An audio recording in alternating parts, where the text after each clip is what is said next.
코비드 19 이후의 선교 전략이라고 하는 큰 타이틀 속에 전환기 관점에서만 워낙에 많은 이야기들을 나눌 수 있을 텐데 그렇게 하기는 어려울 것 같아서 전환기 관점에 대해만 함께 좀 나눠보려고 합니다.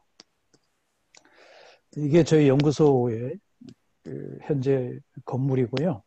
이곳에서 여러 사역들을 이렇게 함께 해가고 있습니다. 지금은 어떻게 보면 이제 B씨냐 A씨냐 이런 이야기들을 하는데 제가 볼 땐 위드도 아닌 것 같고요. 계속 ING인 것 같습니다. 그러게 언제쯤 끝나서 어떻게 변화가 될까 이렇게 어떤 기대를 한다는 것 자체가 예측하기가 굉장히 어려운 것 같습니다. 그 말씀은 곧 지금 우리 모두가 어떤 이런 전환기에 지금 와 있지 않은가라고 하는 그런 생각들을 갖게 되는 거죠.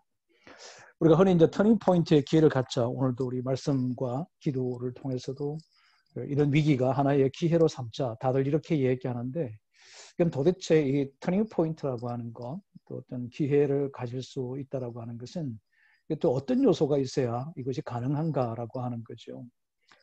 저는 이제 이 터닝 포인트는 크게 세 가지로 이렇게 함께 필수 요소가 함께 있어야 된다고 생각합니다. 우선 하나는 환경적 변화인 거죠. 아마 종전까지 저희 목회 현장도 그렇고요. 또 선교지도 여전히 이 많은 환경의 변화 앞에 서 있습니다. 그런데 외부적 환경의 변화 때문에 우리가 이렇게 지금 어떻게 보면 좀 수동적으로 당하고 있는 건데 이 터닝 포인트가 되기 위해서는 우리가 다소 적극적이고 능동적인 환경의 변화를 가져와야만 우리가 이런 전환기를 맞이할 수 있다고 하는 거죠. 이 한국에서 보면 많은 목사님들이 걱정들 하고 어려워하고 힘들다고 얘기를 하시면서도 불구하고 어떤 환경적 변화를 도모하지 못하는 것들을 많이 목도하게 됩니다. 지금 선교지는 더 말할 것도 없을 것 같습니다. 그래서 우리가 그러면 어떻게 이 선교 환경을 우리가 스스로 바꿔갈 수 있을까? 이런 위기를 기회로 바꾸기 위해서 우리가 가장 먼저 어떻게 선교 환경을 바꿀 것인가를 함께 고민하면 좋겠습니다. 이번 두 번에 걸쳐서 이런 환경적 변화에 대한 몇 가지 안들을 우리가 제시하고 고민하려고 합니다. 두 번째는 자원이 없으면 터닝 포인트가 안 되죠. 자원이라면 흔히 이제 물적인 자원과 인적인 자원들을 이렇게 나누는데요. 지금 우리 국내에도 아까 우리 설교자께서 목사님께서 말씀하신 것처럼 약 한 30% 이상 물질적 자원도 줄었고 인적 자원도 줄었습니다. 그러다 보니까 자연스럽게 선교사님들에게 보내어지는 선교 후원비를 먼저 정리하는 현상들이 많이 이렇게 빚어지고 있습니다. 그럼 우리가 어떻게 이 자원들을 확보를 해가야 될 것인가? 또 이 자원이 없이는 어떤 변화를 하기가 어려운데 이것을 어떻게 만들어갈 수 있을 것인가도 역시 우리가 함께 고민해 가려고 합니다.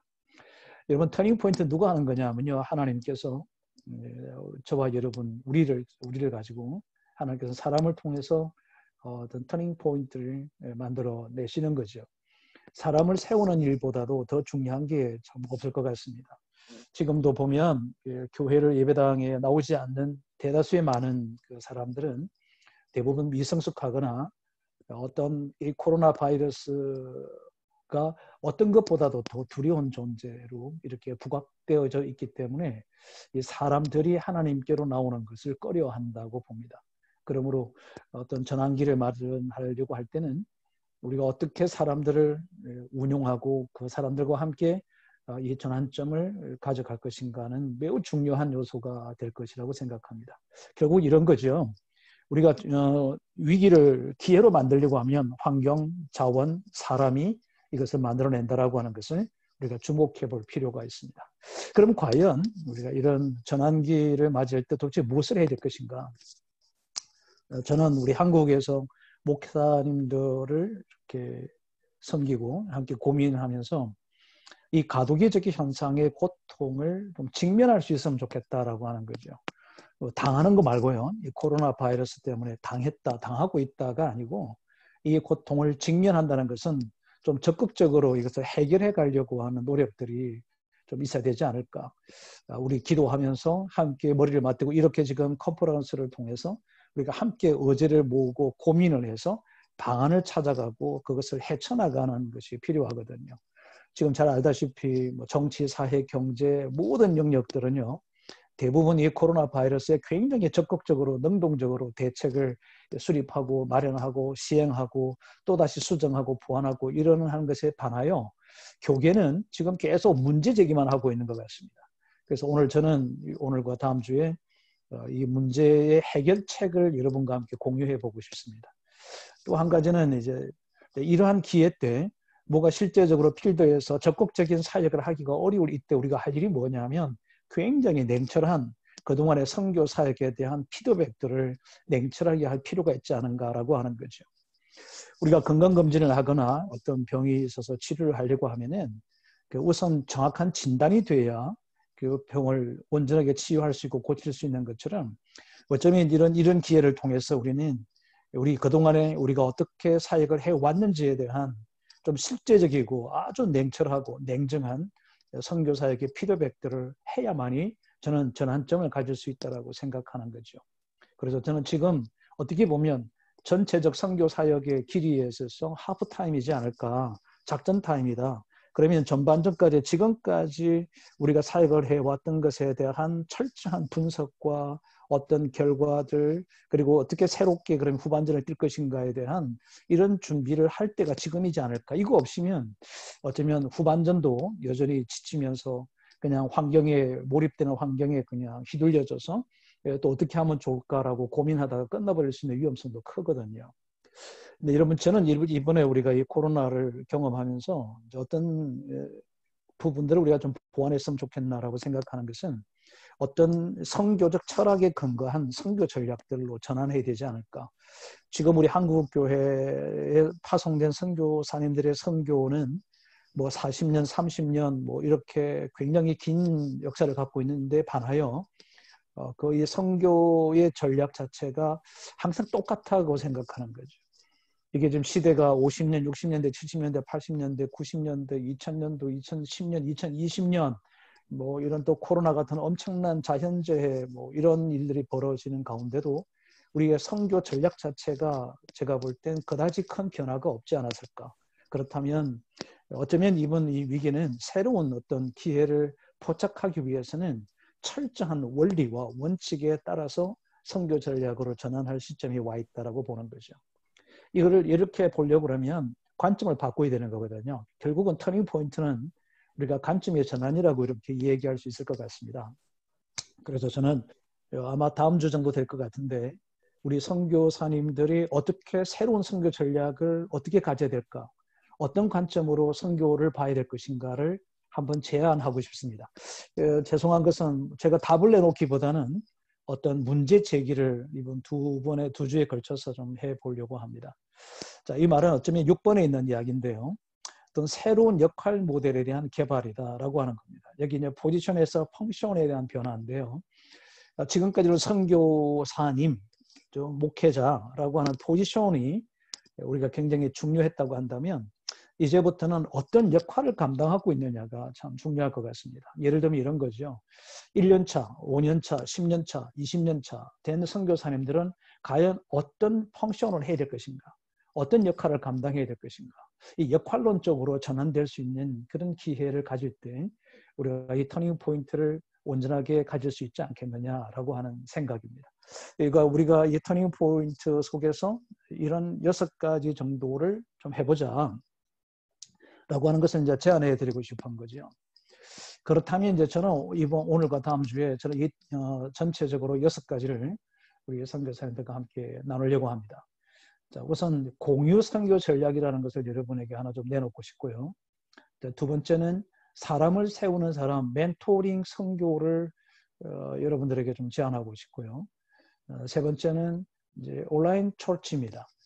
결국은 지금 온라인 상에서 우리도 지금도 이렇게 선교 컨퍼런스도 이 컨퍼런스라고 하는 그 자체가요. 컨퍼런스의 용어를 잘 아시겠지만 이 포럼이나 컨퍼런스라고 하는 그 자체는 대면해서 함께 워크숍을 통해 불임조 토의도 하고 어떤 결과를 창출해내고 그 아이디어에 대한 결과물을 가지고 가도록 하는 게 원래 이제 컨퍼런스의 의미이거든요.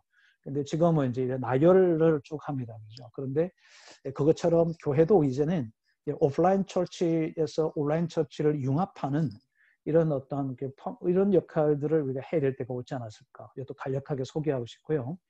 그다음 네 번째는 이제 스마트 시티 미션이라고 하는 건데 이거는 전 세계가 지금 전부 다 스마트 시티로 바뀌어지고 있습니다. 지금 중국 같은 경우는 전체의 국가에 약 한 500개 정도의 스마트 시티를 조성하고 있고요. 인도도 60개 정도의 지역에 스마트 시티를 만들어가고 있습니다. 이 한국도 지금 여러 도시들마다 이 스마트 시티를 만드는데 제가 선교지를 이렇게 가끔 가서 선교사님들을 뵈면 도시 선교를 하시는 분들이 그렇게 많지 않은 것 같습니다. 사람들은 다 도시로 몰리고 있는데 정녕 우리 한국 선교사님들은 위치가 어디에 있느냐 하면 저 어렵고 힘들고 가난하고 헐벗고 이런 곳에서 섬기고 계시거든요. 필요하죠. 그러나 이제 그들이 세월이 흘러서 자라면 뭐 중학생이 되고 고등학생이 되고 대학생이 되고 직장인이 되면 거의 대다수가 이 도시화로 이렇게 나올 때 우리는 이 도시 선교를 어떻게 전략적으로 할 수 있을 것인가라고 하는 이야기죠. 이야기도 아마 다음 주 정도 하게 될 것 같은데 그때 몇 가지 좀 제안을 하려고 합니다. 요 다섯 번째는 캠퍼스 처치 모델입니다. 이 말씀은 일종의 이제 성시화 전략인데 성시화 선교 전략이라고 저는 생각하는데 우리 선교사님들이 이걸 제시하고 싶은 거죠. 이제 캠퍼스 처치 모델은 뭐 이런 겁니다. 어떤 어려 선교 팀, 어려 선교 센터가 선교지 영역에 어떤 정확한 포지션을 하게 되면 여러 선교사님들이 하나의 캠퍼스 타운을 형성해서 유기적으로 하나의 전체가 지역의 한 교회이면서도 또 개별적인 선교 사역이 일어날 수 있도록 하는 1번과 5번이 이제 하나로 믹싱되는 융합되어지는 선교 모델을 이번 계기에 한번 제시하고 싶습니다. 조금 전에 이제 우리 역할론, 포지션에서 펑션으로 바꿔야 된다라고 말씀을 드렸는데 그게 바로 요 6번에 있는 겁니다. 이제는 우리 한국 선교사님들이 제가 시니어 선교사님들일 뿐 아니라 선교의 노하우가 우리 한국이 많지 않습니까? 그렇다면 이제는 이제 조금 후방으로 빠져서 우리가 선교사들이 지금 전부 다 이제 뭐 소대장 역할을 감당한다고 한다면 이제는 좀 대대장으로 연대장급으로 이렇게 좀 역할이 좀 바뀌어질 수 있도록 하는 이런 시스템에 대한 어떤 제안도 여러분들에게 좀 말씀을 드려가고 싶습니다. 이런 이야기를 두 주에 걸쳐서 하려고 그러는데 사실은 이번 제가 얼마 전에 우리 필리핀 선교사님들을 모시고 제가 강의를 하면서 이런 이야기들을 함께 나눴는데요. 2시간 반을 해도 부족했던 것을 지금 우리 오늘 여기 컨퍼런스에서 지금 하고 있거든요. 제게 주어진 시간 60분입니다. 그래서 자세하게 다 못할 것 같아서 죄송하게 생각을 합니다. 우선 이제 첫 번째 이제 공유 선교 전략인데요. 이 공유 선교 전략이라고 하는 것은 제가 어디서 이제 이 공유 선교를 생각을 했냐 하면요. 에베소서 1장 3절에서부터 14절을 보시면은 삼일체 하나님께서 구원 사역을 이루시는데 역할이 달랐습니다. 그죠? 한 분이신 하나님께서 각각의 역할이 달랐던 것처럼 우리 선교사님들도 각자의 잠재력과 강점들을 갖고 있는 것들이 좀 하나가 되어져서 교회도 하나가 공유를 하고 사역도 좀 공유가 되어지며 그러면서도 한 개이고 그러면서도 세 개고 이러한 어떤 개념적 차원에서 앞으로 좀 선교가 새롭게 좀 힘을 받아야 되지 않을까? 왜 그럴까요? 이미 제가 여러분 터닝 포인트의 3가지 요소를 말씀을 드렸는데 환경이 바뀌었습니다. 자원이 부족합니다. 사람도 부족합니다. 그런데 이 3가지가 없이는 어떤 전환점을 가지지 못하게 되거든요. 그래서 우리가 환경과 자원과 이 사람을 함께 아우른다면은 훨씬 더 파괴력 있는 선교 사역을 감당할 수 있지 않겠느냐. 그렇다면 우리가 공유하자라고 하는 거죠. 여기서 우리가 이제 공유라고 하는 용어에 대해서 우리 이제 공유 오피서 이러면은 지금도 우리 한국에는요 자그마한 기업들이 이제 오피스를 하나 얻는 게 힘들고 그러니까 큰 공유 사무실에서 함께 뭐 이렇게 여러 가지 사무일을 보고 이러거든요. 그런 개념인데 그것과 좀 다른 이야기입니다. 그리고 이제 교회도 공유하고 그리고 이제 워크숍도 공유하자. 그래서 이 선교 사역들이 좀 그러면서도 나뉘어지는 각각의 어떤 사역을 하는 거죠. 자, 이 말은 이런 겁니다. 지금 세 개의 선교사님들이 이 지역에서 사역을 합니다. 그러면 지금 각각 사무실이 있고 각각의 교회가 있고 각각의 어떤 역할이 있어서 이게 다 필요한데 한 분이 이것을 전체를 다 하다 보니까 이게 실제적으로 전문성 있는 사역들이 되지 못하고 굉장히 이제 아마추어처럼 되는 거죠. 그래서 또 자원도 부족해지잖아요. 얼마 전에 우리 선교사님 한 분을 뵀더니 우리 교회에서 후원이 많이 끊어졌대요. 상당히 많이 끊어졌나 봐요. 그래서 이거 어떻게 해야 될지 모르겠다라고 말씀을 하시더라고요. 만약에 그게 대다수의 선교의 현상이라고 한다면 더더욱이 저는 사무실도 하나로 교회도 하나로 어떤 사역지에 대한 펼쳐가는 것도 하나로 그러면서도 또 다른 각각의 고유한 사역을 할 수 있도록 하는 이런 어떤 선교 전략을 가져야 되지 않을까라고 하는 생각을 갖습니다. 여러분 이걸 이제 좀 더 공유 선교 전략이라고 하는 것을 조금 더 깊이 있게 들어가면 이제 이런 거죠. 온라인에서 공유하는 겁니다. 온라인 안에서 우리 각자 선교사님들 세 분이 뭐 강의가 다르게 하고 성경 공부도 그 안에서 일어나고 제자 훈련도 하는 거죠. 이런 일들을 이제 온라인상에서 함께 공유를 하고요.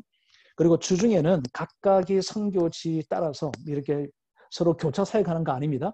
각각의 선교의 고유한 사역으로 집중해서 사람을 세우는 일을 하는 겁니다. 역시 사람을 세운다라고 하는 것은 우리 처음 여러분에게 오늘 터닝 포인트에 있어서 굉장히 중요한 것 중에 하나가 사람이 필수 요소다 말씀드렸습니다. 이 멘토링 사역은 사람을 세우는 것입니다. 사람을 세우고 그 사람들이 함께 최소의 교회로 만들어진 가정을 온전하게 세우는 데다가 비중을 두자라고 하는 거죠. 이것은 이제 선교사님들 세 분이 함께 이제 공유를 한다면은 각각의 자기의 선교 사역을 운영하는 것을 얘기합니다. 다른 선교사님들이 함께 나누는 것이 아니고 고유한 사역을 진행하게 하는 겁니다. 그럼 이 말씀은 이제 세 분이지만 하는 사역이 다 다르고 고유한 자기의 사역의 영역을 그대로 가지고 있으면서도 하나는 뭐 하느냐면 예배를 연합으로 드린다는 거죠. 예배는 함께 한다는 거죠. 이게 이제 환경적 변화하고 자원을 하나로 묶자라고 하는 거죠. 여러분 참고로 저는 우리 이 공유 선교 전략을 우리 한국 교회의 작은 교회, 미자리 교회, 비전 교회의 어떤 코로나19 이후에 목회적 대안으로 이제 제시하려고 합니다. 그래서 좀 더 깊이 있게 이 공유 목회 전략을 지금 준비하고 있습니다. 그런데 여러분 이 공유 선교 전략에 있어서 굉장히 중요한 요소가 이제 지금 이 부분입니다. 지금까지 우리 한국 교회가 이제 공유하자 뭐 이렇게 하면 합병하자, 통합하자 이런 이야기들을 참 많이 했거든요. 그런데 대부분 여러분 잘 알다시피 우리 목사님들이 이렇게 두 개, 세 개가 합치면 많이 이렇게 실패합니다. 굉장히 많이 실패하는데 그 실패하는 이유가 뭐냐면 세 가지가 안 돼서 그래요. 이게 공정성과 투명성과 객관성이 안 돼 있어서 이게 이제 실제로 연합하거나 통합하는 굉장히 좋은 의도를 갖고 했음에도 불구하고 이것을 온전하게 이뤄내지를 못하는 거죠. 절차가 공정하지 못하고 서로 간의 투명성이 없고 객관성이 보장되지 않아서 그런 거죠. 이 공유선교 전략은 대략적으로 이렇습니다. 얼마 전에 우리 필리핀에서 4개 교회가 너무 어려워지니까 합치겠다고 해서 제게 자문을 했습니다. 그래서 이 줌상에서 3개 교회를 온라인 컨설팅을 해드린 거죠. 온라인 컨설팅을 하면서 그들이 준비했던 것들에 대한 여러 문제점들을 제가 지적을 해드려서 그것을 잠시 보류하게 되어졌습니다. 만약에 그 네 분이 굉장히 친하신 분들인데 너무나도 절친한데 그 절친한 것이 자기들과 생각했던 대로 갔었으면 제가 볼 때 서로 상처가 될 가능성이 매우 높았기 때문에 그 부분들을 자기들이 듣고 잠시 유보해 둔 상태입니다. 여러분 이것은 이제 뭐 절차는 이런 게 있습니다라고 하는 것들은 뭐 지금 이거 다 설명하기가 어려우니까 언제 다시 한번 아주 기회가 되면 제가 이 공유 선교 전략에 대한 절차상의 과정들을 여러분에게 좀 설명해 드리도록 그렇게 하겠습니다. 제가 아마 이 두 번째까지 하면 제게 주어진 시간들을 대략 할 수 있을 것 같습니다.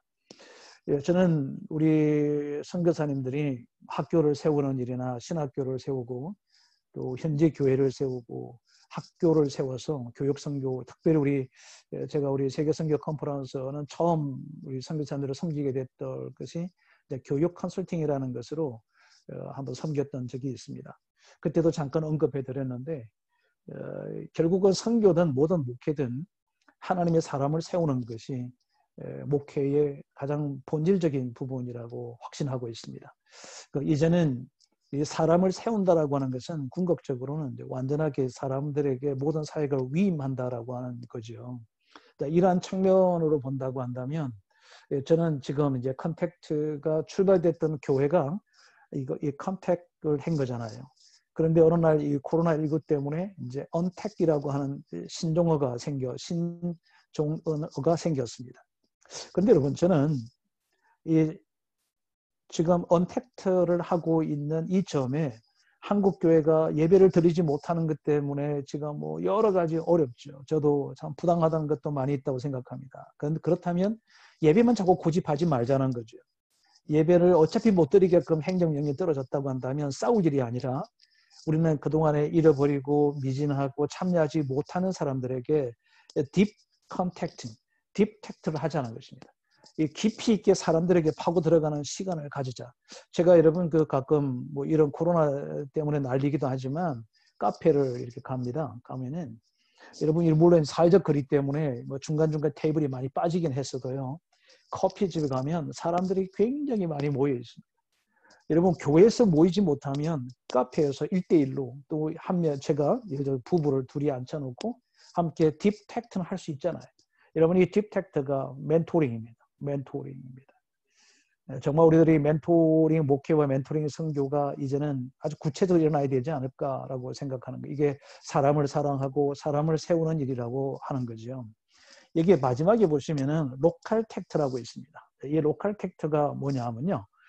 지역사회와 함께하는 겁니다. 여러분 지금은 뭐 어차피 우리 선교사님들께서는 그 지역의 어떤 전체 복음화를 위해서 대부분이 사역을 하시는 분들인데 여러분 이 한국교회 같은 경우도 이제 지역을 위해서 좀 지역교회라 그러는데도 불구하고 사실상 교회가 지역과는 별 그다지 이렇게 접촉점이 별로 없었던 것 같습니다. 그런데 실제로 이제 앞으로는 이 로컬 텍트, 지역과 함께하는 어떤 사역들이 되지 못하면 아마 이 지역민들이 복음을 접할 수 있는 기회는 많이 상실되지 않을까 생각합니다. 최근에 우리 한국의 지금 기류가 교회의 혐오론까지 지금 막 나오고 있는 중에 있습니다. 이건 뭐 우리는 아니라고 얘기하지만 믿지 않는 자들에게는 교회에 대한 혐오론이 지금 뭐 이렇게 예고저기에서 계속 이렇게 나타나는 걸 보게 되죠. 제가 아침에 시대창문이라는 묵상의 글을 이렇게 함께 쓰고 공유하고 있는데요. 앞으로 우리 한국 교회가 살아갈 길은 로컬 텍트가 하지 않으면 아마 교회에 발붙일 사람이 없을 거라고 생각하는 겁니다. 새신자도 뭐 교회 안 올 것 같고 이제는 전도 잔치한다고 교회를 간다. 이거는 굉장히 어려운 결단들이 아마 동반되지 않을까라고 하는 아픔이 지금 찾아오는 거죠. 그렇다면 교회는 이제는 적극적으로 지역으로 들어가야 된다는 거죠. 지역적으로 들어가야 된다라고 생각이 들어서 제가 이 로컬 텍트를 위한 책을 하나 지금 쓰고 있습니다. 교회의 사회적 책임이라고 하는 책을 하나 쓰려고 합니다. 물론 논문은 제가 하나 발표를 했는데요. 우리 교회는 앞으로 사회적인 책임을 하는 그래야만이 지속 성장이 가능하다라고 생각하는 거죠. 여러분 이런 멘토링 목회라고 하는 멘토링 선교는 제가 여러분에게 뭐 이렇게 만들어내거나 개인적으로 창출한 것이 아니라 예수님께서 하셨던 사역입니다. 여러분 제가 이 동시문을 잘 보시면은 그냥 이해하기 쉬우시죠. 우리 다 했습니다. 우리나라가 뭐 부흥회, 남녀 전도회, 중그룹, 소그룹, 제자훈련, 가정교회, 리더훈련 다 했는데 하나를 안 했어요. 그게 뭐냐면요. 예수님께서 삭개오, 니고데모, 백부장, 부자청년, 마리아, 나사로 한 개인에게 다가서셨던 것을 우리 한국교회가 놓쳤어요. 왜 놓쳤냐면요. 내가 한 시간에 한 명에게 에너지를 쏟는 것보다는 다중을 하는 것이 효과적이지 않느냐라고 하는 거죠. 여러분 교회는 영적인 사역은 효과로 하는 게 아니고 효율적으로 하는 게 아니라 본질로 하는 거죠. 저는 위기 앞에 서 있는 우리 코로나19의 이 위기에 있을 때 저는 이 위기가 하나의 중요한 기회라고 생각합니다. 터닝 포인트 할 수 있다. 어디로 터닝 포인트 하냐면 목회의 본질로, 영적인 본질로 돌아갈 수 있다. 사도 바울이 바울서 신서를 다 읽어보면 개개인 개인에게 얼마나 집중했는지 모릅니다. 오네시모 한 영혼을 위해서 빌레몬에게 편지를 씁니다. 사정사정하는 같은 느낌이 들 만큼 애절하게 빌레몬에게 한 영혼을 위하여, 오네시모라는 영혼을 위하여 편지를 보냈던 그 바울의 심정은 어쩌면 우리 지금 한국교회 이런 위기 앞에 섰을 때 저로의 기회로 삼을 수 있는 것이지 않을까라고 하는 생각을 가지면서 멘토링 선교, 사람을 세우는 선교, 사람을 세우는 구체적인 방법들을 우리가 익히고 배워서 이것들을 이제는 실현해내는 주님의 심장을 갖고 실현해내는 그런 시간들로 전환되어 가야 되지 않을까라고 생각하는 거죠. 여러분, 저는 이제 오늘 결론입니다. 우리 선교사님들이 대부분 목사입니다. 그러면서도 선교지에 가서는 학교든 또 뭐 NGO든 어떤 기관이든지 간에 그 공동체의 리더입니다. 그러므로 우리 선교사님들은 두 가지를 겸비하는 거죠. 하나는 목양하는, 사람을 정말 사랑하고 사람을 세우는 목양적 관점과 내 조직이라는 것과 공동체를 인도해 가야 되는 리더십이라는 이 두 가지가 함께 해야 되는 겁니다. 그런데 여러분, 이 두 가지가 나뉘어진 것 같지만 하나로 기착합니다. 어디로 기착하느냐 하면 하나님의 사람을 세우는 데 기착한다는 것입니다. 그러므로 목회는, 선교는 사람을 세우는 데 있다. 이렇게 오늘 하루의 결론을 내려볼 수 있을 것 같습니다. 여러분, 이렇게 경청해 주셔서 정말 감사합니다. 또 귀한 컨퍼런스의 첫 시간을 허락해 주셔서 굉장히 두려움도 많았고요. 부담감도 굉장히 많았습니다. 여기 앉아서 지금 1시간 반 전, 낮에 와서 1시간 반 동안 준비하고 또 이 시간 1시간 반부터 앉아가지고 기도하고 생각하고 준비했는데 여러 가지 부족한 게 하면서도 부족한 게 많다라고 하는 생각이 들고요. 앉아서 강의하는 게 익숙하지 않아가지고 조금 부자연스러운 점이 좀 있어서 널리 양해해 주시면 고맙겠습니다. 여러분, 마지막 우리 컨퍼런스 끝나는 그날까지 우리에게 정말 유익하고 의미 있고 또 새로운 어떤 가능성들을 추출하고 붙들 수 있는 그런 기회가 되었으면 정말로 좋겠습니다. 정말 감사합니다. 고맙습니다.